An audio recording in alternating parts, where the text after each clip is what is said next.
apa nih? Potong dulu ah.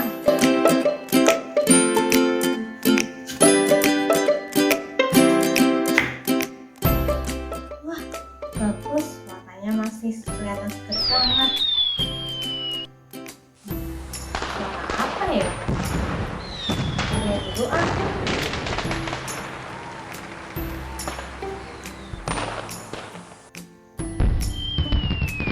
Wah, ternyata suara kembang api. Kembang apinya bagus lagi.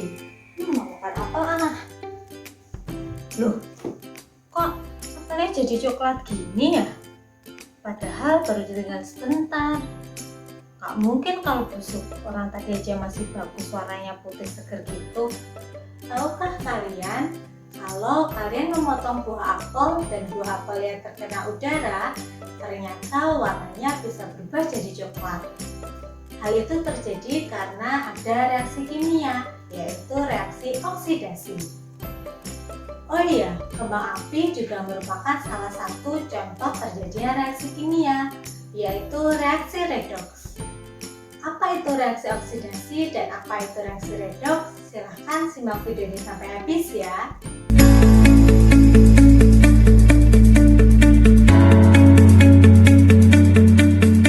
Nah, kita akan membahas reaksi redoks.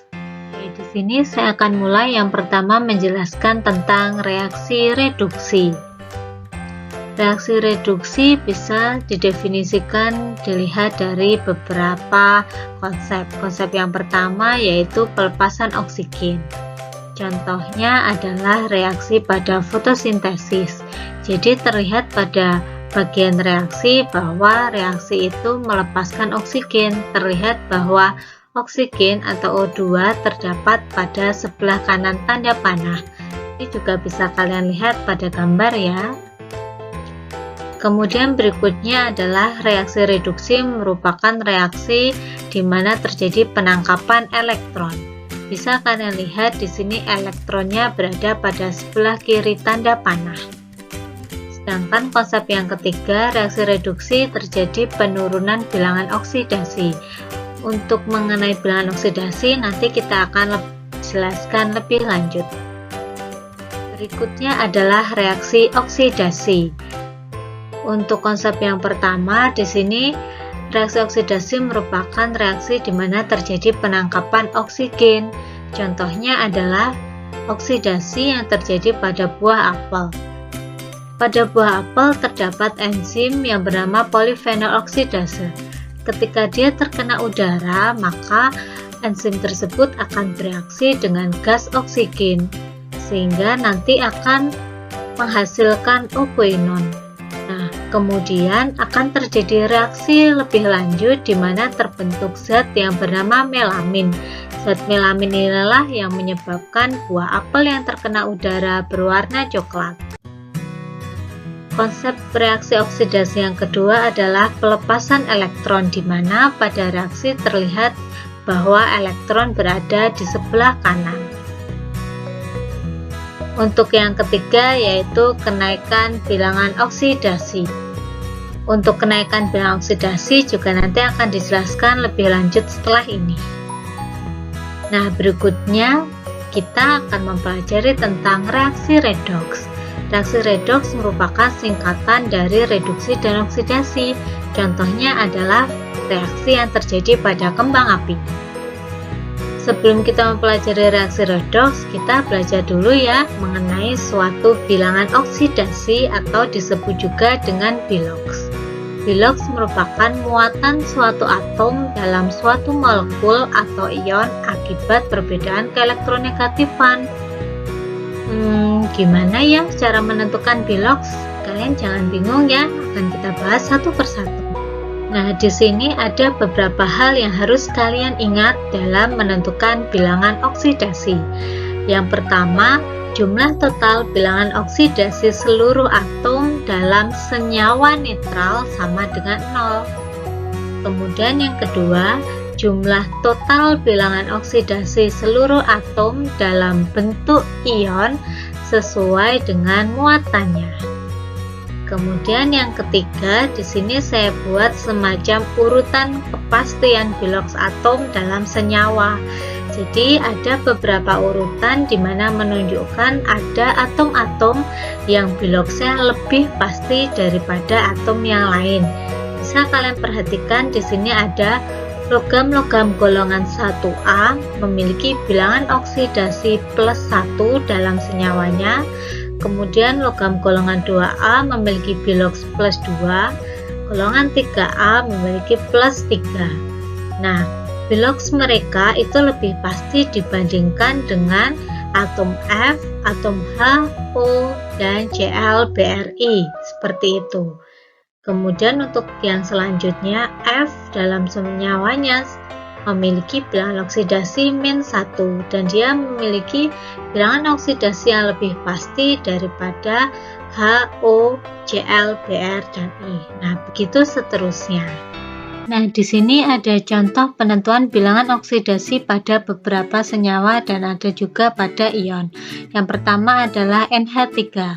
Untuk atom N dan H di sini yang lebih pasti adalah H, maka kita tulis atom H di situ biloksnya plus 1. Karena ada 3 atom, maka plus 1 dikalikan 3, totalnya adalah plus 3. Kemudian total biloksnya biloks N ditambah 3 kali biloks H itu harus sama dengan 0. Jika total yang H adalah plus 3, maka biloks N sama dengan -3. Kemudian berikutnya adalah senyawa KMNO4. Di sini yang paling pasti adalah K. K golongan 1, maka dia biloksnya plus 1. Untuk O di sini biloksnya -2. Karena ada 4 atom, maka -2 dikali 4 sama dengan -8. Total biloksnya plus 1 ditambah -8 ditambah biloks Mn harus sama dengan 0. Maka biloks Mn adalah plus 7. Kemudian untuk senyawa NaH. Na dengan H lebih pasti prioritasnya adalah Na. Na golongan 1A, maka biloksnya plus 1. Total biloks pada senyawa ini harus sama dengan 0. Karena Na-nya plus 1, maka supaya 0, biloks H sama dengan -1. Berikutnya adalah menentukan bilangan oksidasi pada ion NO3-. Antara N dengan O yang lebih pasti adalah O. Di sini ion negatif nanti berperan ya. Untuk O bilangan oksidasinya adalah -2 karena ada 3 atom, maka totalnya -6. Bilangan oksidasi N ditambah dengan -6 harus sama dengan -1 sehingga biloks N sama dengan plus 5. Untuk ketentuan yang keempat adalah bilangan oksidasi unsur bebas sama dengan 0. Contoh unsur bebas antara lain Na, Fe, H2, O2, N2, dan sebagainya. Unsur bebas di sini adalah mereka benar-benar hanya satu unsur di mana mereka berdiri sendiri tanpa berikatan dengan unsur yang lain. Nah, berikutnya kita bahas tentang reaksi redoks atau reduksi oksidasi. Ingat ya, untuk reaksi oksidasi mengalami kenaikan biloks, untuk reaksi reduksi terjadi penurunan biloks. Kemudian ada istilah lain, ada oksidator merupakan zat yang mengalami reduksi, sedangkan reduktor adalah zat yang mengalami oksidasi. Di sini saya beri contoh untuk nomor 1, reaksi pada kembang api terlihat pada soal. Nah, di sini caranya kita harus menentukan bilangan oksidasi masing-masing atom pada reaksi ini. Yang pertama adalah senyawa KClO3. Pada senyawa KClO3 yang pasti adalah K, karena golongan 1A maka biloks K sama dengan plus 1. Kemudian biloks O sama dengan -2. Karena ada 3, maka dikalikan 3 sehingga -6. Biloks K ditambah dengan 3 kali biloks O ditambah dengan biloks Cl harus sama dengan 0, sehingga bisa kita peroleh biloks Cl sama dengan plus 5. Kemudian berikutnya adalah S. S di sini sendiri, maka dia berperan sebagai unsur bebas yang biloksnya sama dengan 0. Kemudian ada H+. H+ di sini merupakan suatu ion sehingga biloksnya sesuai dengan muatannya yaitu +1. Berikutnya adalah senyawa KCl. K di sini pasti +1, sedangkan Cl ketika ditotalkan dengan K harus sama dengan 0 sehingga Cl-nya adalah -1. Kemudian ada senyawa SO2. S dengan O yang lebih pasti adalah O. O memiliki biloks -2 dikalikan 2 sehingga -4, maka biloks S di sini adalah +4. Kemudian yang terakhir adalah H2O. Biloks H adalah +1 dikalikan 2 menjadi +2, maka biloks O sama dengan -2. Nah, di sini kita cermati atom yang mengalami perubahan bilangan oksidasi, yaitu atom Cl dan atom S. Kalian perhatikan ya, Cl di sebelah kiri dalam senyawa KClO3 biloksnya adalah +5.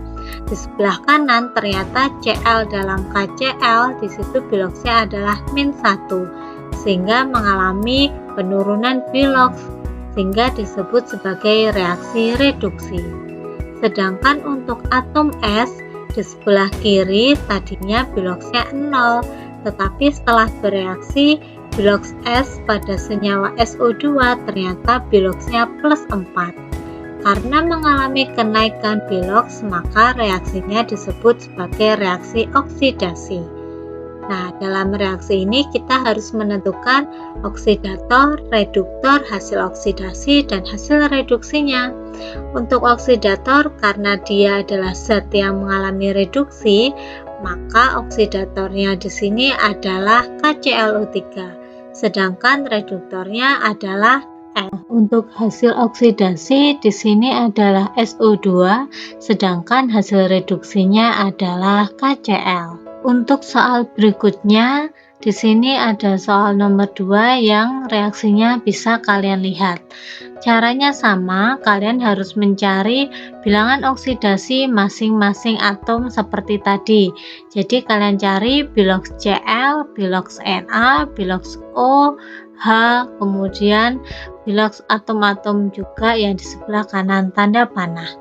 Nah, setelah ini kita perhatikan atom yang mengalami perubahan biloks. Di sini ternyata yang mengalami perubahan biloks adalah atom Cl. Di sebelah kiri, atom Cl memiliki biloks 0, sedangkan di sebelah kanan, biloks Cl dalam NaCl adalah -1, sedangkan biloks Cl pada NaClO adalah +1. Nah, dari 0 menjadi -1 mengalami penurunan biloks sehingga reaksinya adalah reduksi. Sedangkan dari biloks 0 ke +1 mengalami kenaikan biloks sehingga reaksinya adalah oksidasi. Kemudian berikutnya kita menentukan oksidatornya adalah Cl2, reduktornya juga adalah Cl2, kemudian hasil oksidasinya adalah NaClO dan hasil reduksinya adalah NaCl. Di sini terlihat bahwa oksidator dan reduktornya merupakan zat yang sama, yaitu sama-sama Cl2. Reaksi yang seperti ini maka disebut sebagai reaksi autoredoks atau reaksi disproporsionasi. Contoh yang terakhir di sini ada reaksi H2S dan SO2. Caranya sama, kalian tentukan dulu bilangan oksidasi masing-masing atomnya. Kemudian silahkan dicermati mana atom yang mengalami perubahan bilangan oksidasi. Di sini ternyata atom yang mengalami perubahan biloks adalah atom S. Di sebelah kiri, atom S dalam H2S ternyata biloksnya adalah -2, sedangkan biloks S dalam SO2 adalah +4, dan yang terakhir biloks S dalam S yaitu unsur bebas adalah 0. Nah, di sini kita tahu bahwa dari min 2 menjadi 0 mengalami kenaikan bilangan oksidasi, maka reaksi ini merupakan reaksi oksidasi. Sedangkan dari plus 4 menjadi 0 mengalami penurunan biloks, sehingga namanya adalah reaksi reduksi. Selanjutnya kita menentukan oksidator, reduktor, hasil oksidasi, dan hasil reduksinya. Untuk oksidatornya di sini adalah SO2, reduktornya adalah H2S, kemudian hasil oksidasinya adalah S dan hasil reduksinya juga S. Ternyata pada reaksi nomor 3, hasil oksidasinya dan hasil reduksinya merupakan suatu atom yang sama, yaitu S. Untuk hal yang seperti ini, di mana hasil oksidasi dan hasil reduksinya merupakan zat yang sama, reaksinya disebut dengan reaksi konproporsionasi.